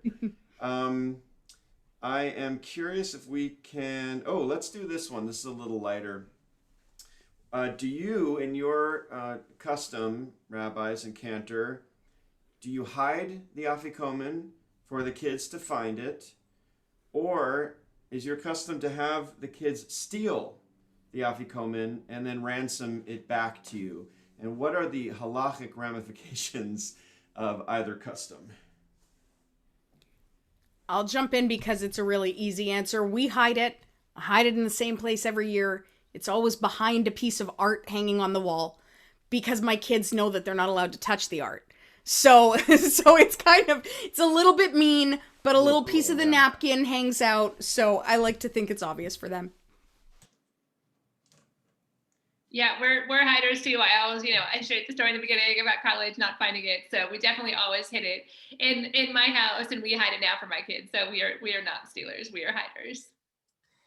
We too are hiders because my kids know that after the afikomen is dessert, although I have a personal custom that the afikomen is the last taste on my lips. So I have dessert before I have the afikomen. But if you looked up at Sisterhood's recipes, I include a recipe from the book Matzah 101, which is a fabulous cookbook that you can make anything out of matzah, for a fruit tart. And my kids love it so much. It's got, a pudding thing in it too, but it's made out of a matzah crust. So they find the afikomen very quickly so that they can get to the dessert. I'm just going to say, Rabbi Roxanne, you can make anything out of matzah. This is not a, hey guys, you can make anything out of matzah. You have the ability to make anything. What does that mean that you're making whatever, like desserts? Is that like any dish that includes matzah? Is that what it is? So I will share this recipe book with you. There's this whole way, I know this is a tangent. There's this whole way to prepare matzah so that it's pliable. You can make it into taco shells. You can make it into tortilla chips. I once went to, it may have been a Pacers game years and years ago, and it was Passover. So I made these tortilla chips with seasoning that were all made out of matzah. So like all these things that you can make that you would normally have, but matzah, not just matzah lasagna, you can make shapes out of your matzah for your food. So, I mean, for me, that's about, we discovered early on that pizza, if you take the matzah and you soak it in egg, and when you basically end up with, we bake that, is a crust that's like dough. So, all right, here's my next question for my esteemed colleague panel guests. You didn't answer, though. Are you a stealer or a hider? Well, I grew up actually with it being stolen. Like the kids had to steal it, which I think kind of makes more sense, philosophically, because we're trying to finish the Seder, the adults, and the kids are, they have the Haggadah, the Afikomen that we need, and so we have to buy it back from them because they stole it. But it is, I think, easier to hide. As adults, it's more fun to hide too, maybe. But I don't know, maybe try it this year. See if the kids will take the hint and steal it while you're not looking. Okay, but I do have this question. I have struggled with this for a long time, I will admit. Clearly, there is a way, as Rabbi Roxanne points out, to make kind of anything and have it be, as they call it, Pesach, which means kosher for Passover. You can get bread that is kosher for Passover. You can get muffins and cakes, and all of that is kosher Passover, but does that somehow betray the meaning of the essence of the tradition? Would you and your family be okay with those kinds of substitutes? And I'm not talking about rice. I mean, rice is a different thing. There were years where I remember our family saying, look, if there had been a Taco Bell in the desert, Moses would have stopped. Corn, rice, but I'm talking about the other things like cake. My birthday is very often on Passover. Should I have a Pesach cake, or should I say I'm not doing any kind of cake because it's Passover? I'll say for me, the easiest Passover I had was when I was in my first year in Israel as a rabbinical student, like you all were. I don't know your experience, but the fact that the different restaurants would close down before Passover and then open up as kosher for Passover made it really easy. And for me, it's not that I think with the Matzah 101, don't get me wrong, it takes a lot of time. So it's kind of like you're in the desert shaping your matzah how you want it. So there's pain involved. It just tastes good after. But that's the thing. Like I do struggle with some of this, the mixes and things that make it so easy, because maybe it's not supposed to be so easy. And as I say, I keep thinking about that year in Israel that was so easy that made me not even think Passover was hard. Well, maybe part of the point of it is to be hard. Right. And if it's made very easy, then you're maybe missing the point of it. So I loved Passover in my year in Israel for exactly that reason, because I was not obsessed with what I can eat and what I can't eat, and you could just go to restaurants and celebrate, and everything was kosher for Passover, and it felt much more like almost kind of a cute tradition that we all followed, rather than this enormous inconvenience. And I'm putting my own view on those words. I realize that. And I will say that what struck me in cantorial school, when I was putting together my first Friends Seder with cantorial and rabbinic colleagues in my year in Israel, was that we were having this Passover Seder And I remember coming to my classmates who I lived with, and they were developing the menu.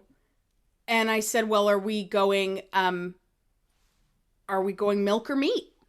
Like, which way do we want to go here?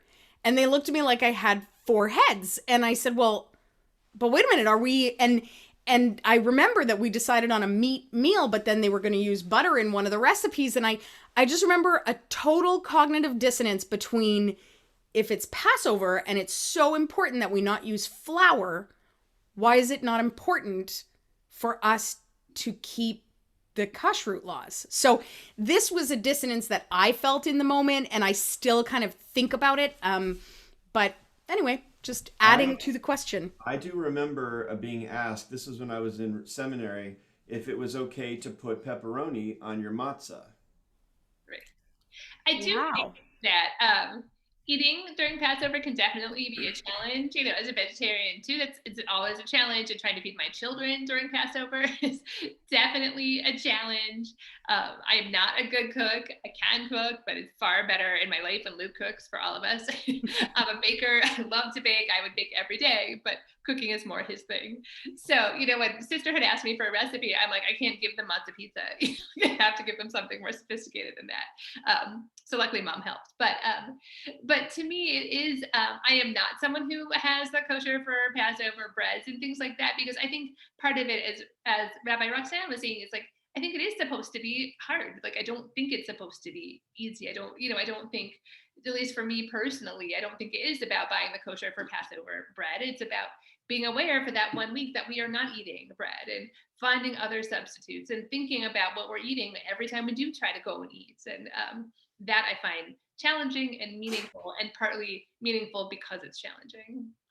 So I just was aware a few chats ago that the Blooms want to share something. Dee, can I see if I can get you to unmute there? Oh, and I see you've raised your hand. I'm not technically literate, so please go ahead and share.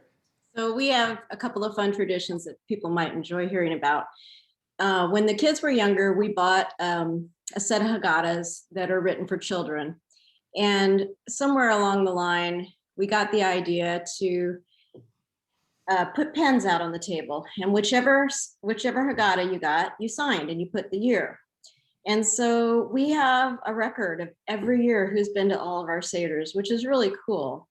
And especially cool for the people who are no longer with us to see their name and how they signed and their signature.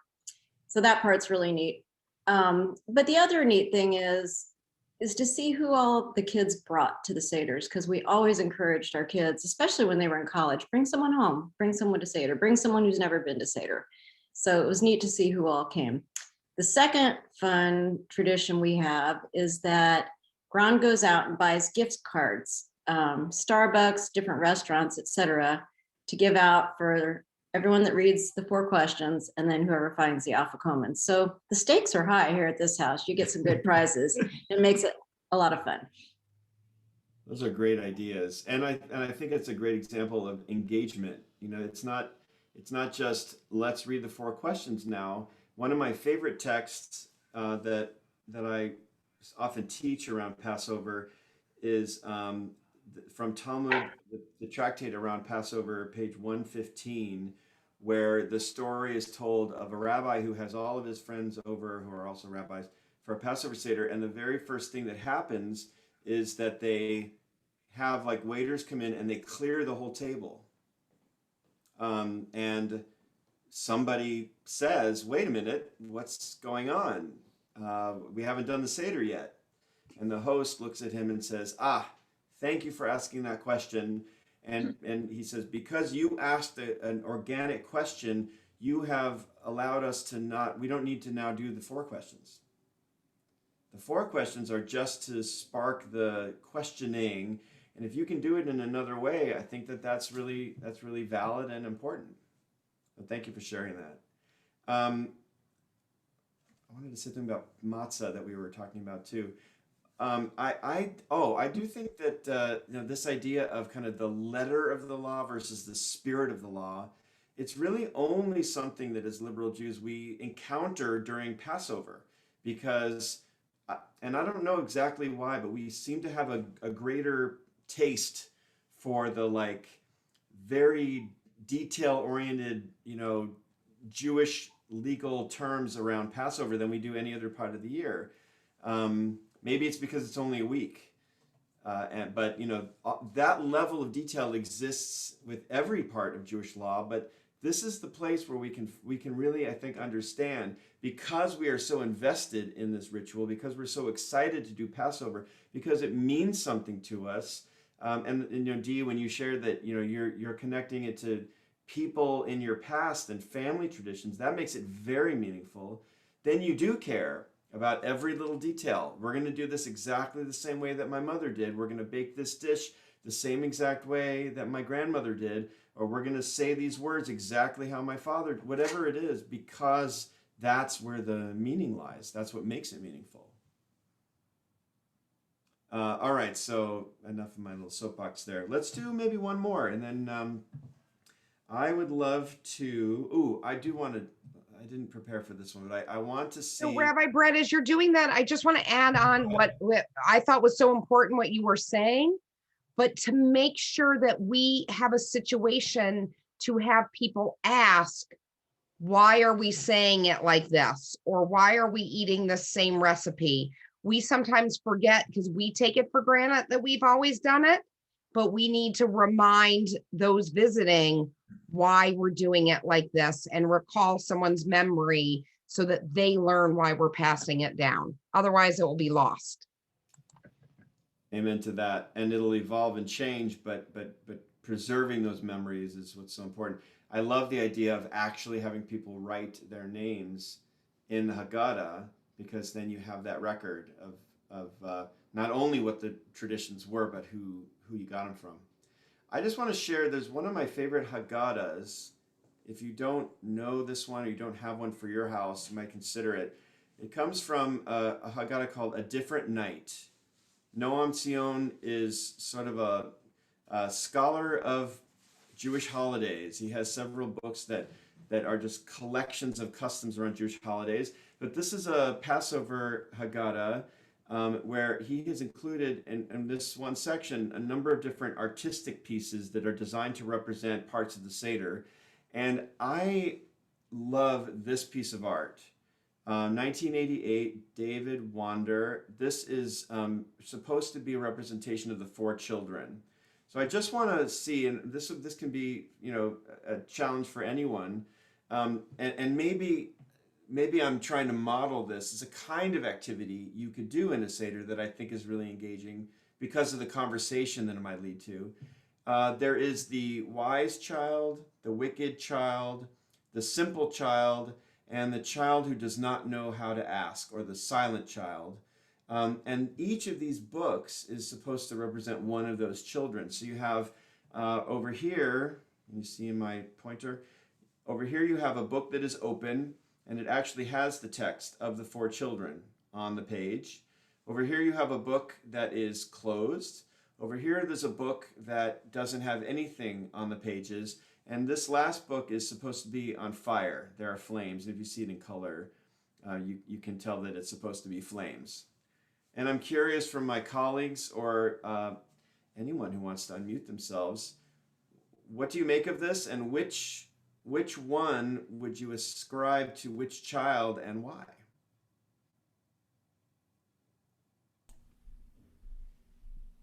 For me, the debate is between the open and the closed book. So the blank versus the one that's closed. How do we know which one's supposed to be simple, which is one that doesn't know how to ask? So if it's closed, does that mean I don't know how to open the book? I don't have the physical capacity to open the book?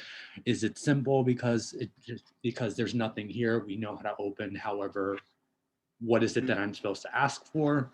Or thank you, Ben. Yeah, so you're challenging us to think about that simple child. What does that mean? Does it mean that it's someone who is ignorant and lacks information? Or is it somebody who is just interested in like the simple meaning? Is there an intention that you ascribe to that child? So if you say that the simple child is the closed book, do you want to quickly ascribe the others? How do the other three work out for you?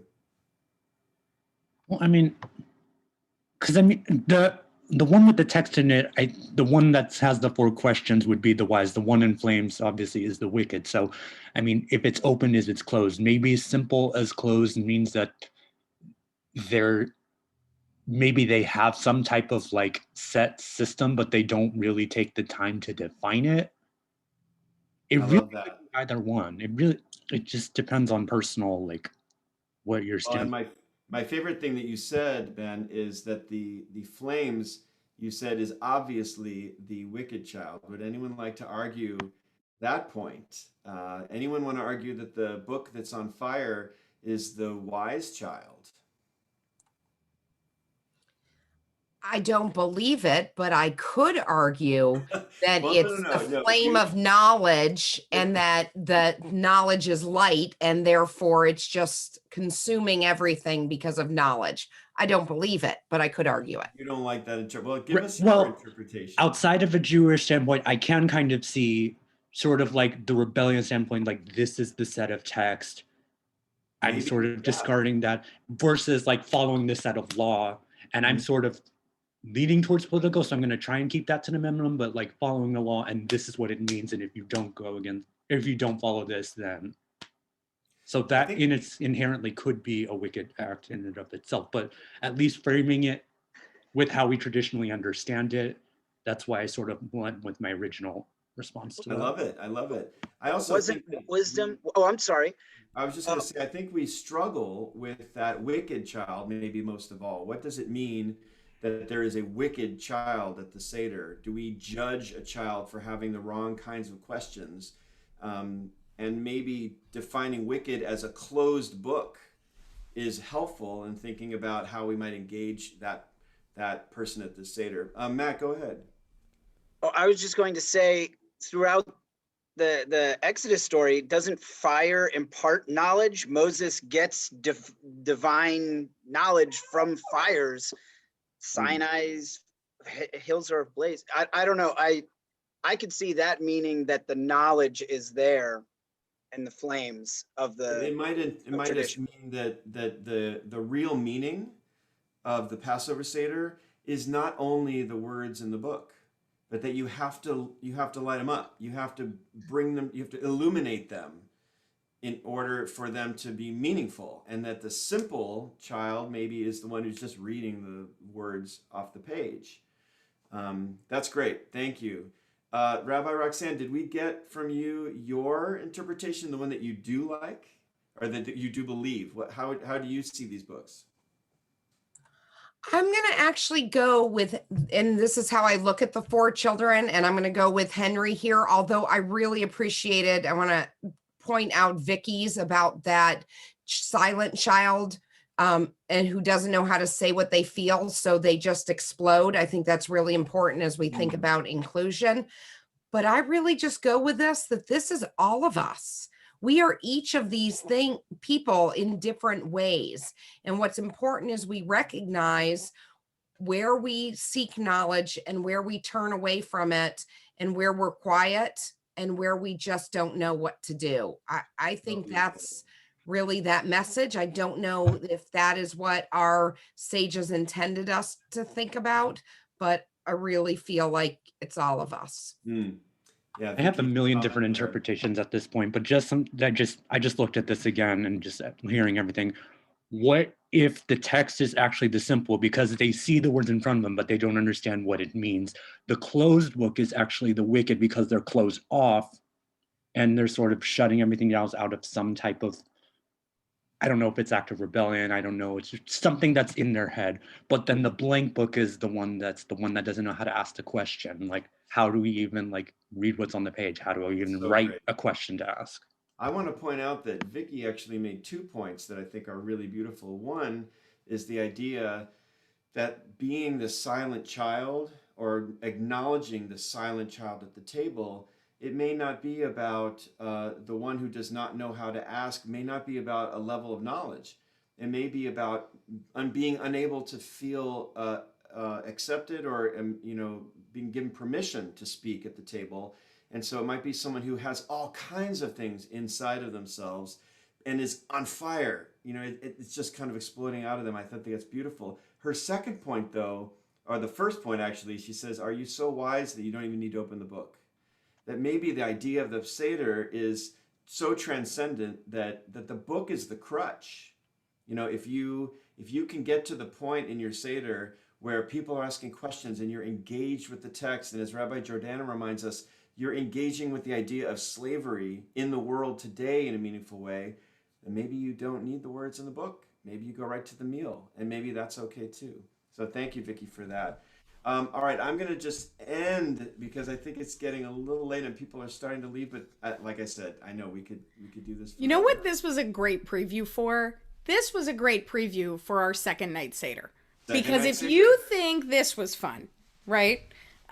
Join us for the second night Seder. Absolutely. And Thank I do you for that. love these pictures too. Just such a great way to foster conversation. And I agree with Rabbi Roxanne that we really are, sorry, that's Cleo helping in the background. I do love this interpretation that they are each of us in these children and their different times when we play these different roles. So thank you for that. I will, that leads me to this other piece of art that I'm going to show you. And again, if I could, I put this in black and white so that when we printed it for the last 2 years ago, that we wouldn't need it in color.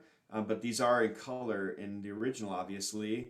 But you can still make sense of this other piece of art, just that it is all 4 colors in all 4 of the people. So the idea there, I think, is that these 4 children may not represent 4 different people sitting around the table. They may represent 4 aspects of our own experience. And then the challenge becomes, what part of you is the wicked child this year? And maybe not wicked in the terms of, trying to pull people off course, but maybe wicked in the sense of feeling closed off. And then what part of you is the simple child? What part of you has something inside that you don't know how to bring out? What part of you has the wisdom? What part of you is the simple child just looking for a Seder too? So I think that we're going to leave it at that. Let me see what's happening in the chat. Oh, that's so great. Thank you so much. We're going to save this chat because I'm going to use it in my Seder tomorrow night. I do hope that you have a Shabbat Shalom, and I hope that you have a Chag Sameach, a happy Passover. We are not really closing off registration for the Seder, but we can only send you the link today. So if you are trying to get in, we're not going to be able to send you the link over the weekend. I understand, unless you heard differently, that we are trying to do it automatically and that we will have it up. So if you know you're going to be there, it's safer to register today, but we're trying our best to make sure that you would be able to get it through Sunday. Absolutely. All right. Thank you.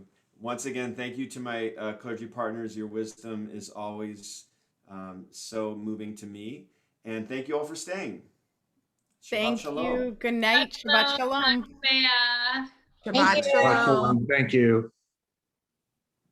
We're good. So how can I make it